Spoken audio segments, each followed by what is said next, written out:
Hi guys, welcome back to my channel. Today we're going to be talking about 3 reasons why you do not want to move to London. So I had so many other videos I wanted to be making today, but this one jumped into my head as the only one I could film because our neighborhood has been surrounded by helicopters for the past couple of days, and that is what sparked this idea. I know there's lots of videos out there explaining why you should consider moving to London as a musician. Now trust me, I actually love this city, like more than any other city probably in the world, but there are some things I wish I knew before moving here as a performer. I think it's important to look on the flip side and give you some reasons why you might want to consider waiting. So here they are. 1, it's expensive. My husband and I live in Zone 1 in military accommodation, and our lives are still expensive. To give you a bit of a background story, I moved here 3 years ago with my husband Peter. We actually have military accommodation. This is something that we're actually really fortunate with. I think that's the only reason we've been able to produce music throughout our time living in London, and that's because our living costs are subsidized. There are some definite perks to living in Zone 1. We can walk anywhere. If we can't walk, we could ride a bike, and if we can't ride a bike, then we're pretty much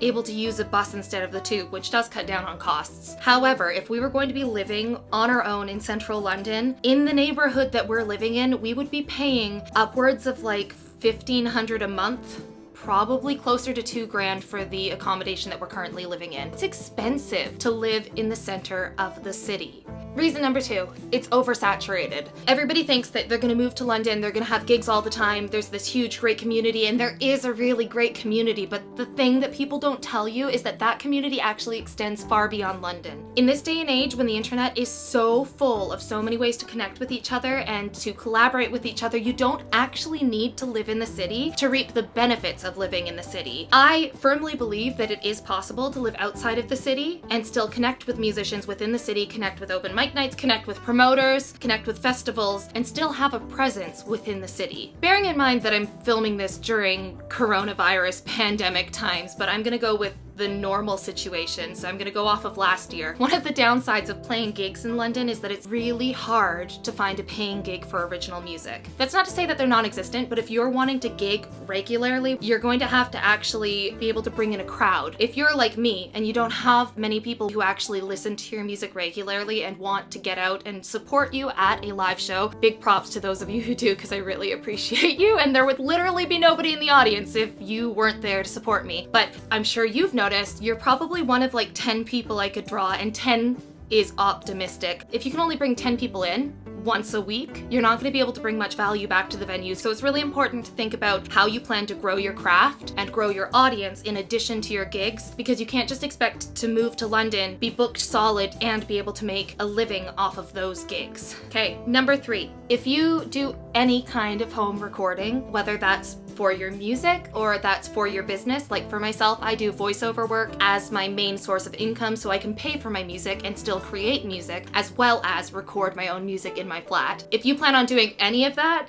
it is noisy here. Throughout the day it's noisy, throughout the evening it's noisy, and one thing you really have to factor in is looking at a map, and I'm not even kidding. I did not think this would affect my life in the way it has, but you need to look at a map and figure out where all of the major protests are happening within London, because protests are a very regular occurrence here. They're frequently on weekends, and right now, as you can hear, there are helicopters that are just circling the flat that have been circling for 2 days because Extinction Rebellion is back. And that is definitely a movement I support, but it is also a movement that makes my job really difficult because we have helicopters that are covering the event, running from about 10:30 a.m. till past midnight. And throughout that entire time, it is impossible to get professional sound quality recordings. So that is definitely something you really need to think about. And that will come into play as well with where you want to live in London, because we have 5 major airports that surround the city and are within the city, and they will have frequent flight paths, and they make it really difficult to produce professional audio recordings. 4,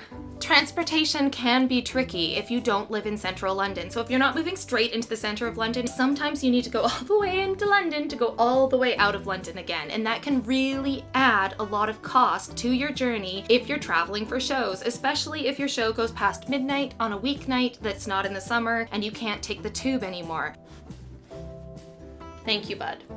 One thing to consider is how long it's going to take you to get from your location all the way into central London, because honestly, when you add it up, sometimes it's not that quick, and sometimes it wouldn't take you that much longer if you just moved a little bit further out. I know a lot of people who get stuck within their own communities, and we're definitely the couple that get stuck within our own community. We rarely travel outside of Zone 1 because even though it's easy and accessible, it's just time consuming and it's exhausting. There are people everywhere in this city. You're always surrounded by people here. So that's a lot to think about, guys, but those are some reasons you might want to reconsider moving to this glorious city. I'm sure I'll make a vlog in the future about reasons why you should consider moving to London, because there are many. I just think that it's important to weigh both sides, and I see a lot of videos explaining why you should move here, and not so many explaining why maybe you should reconsider. There's a lot of merit to living in smaller communities that are close to city centers so that you can build up your community of musicians and your community of people with less competition. You can spend less money and sink more money into developing your artistic career outside of the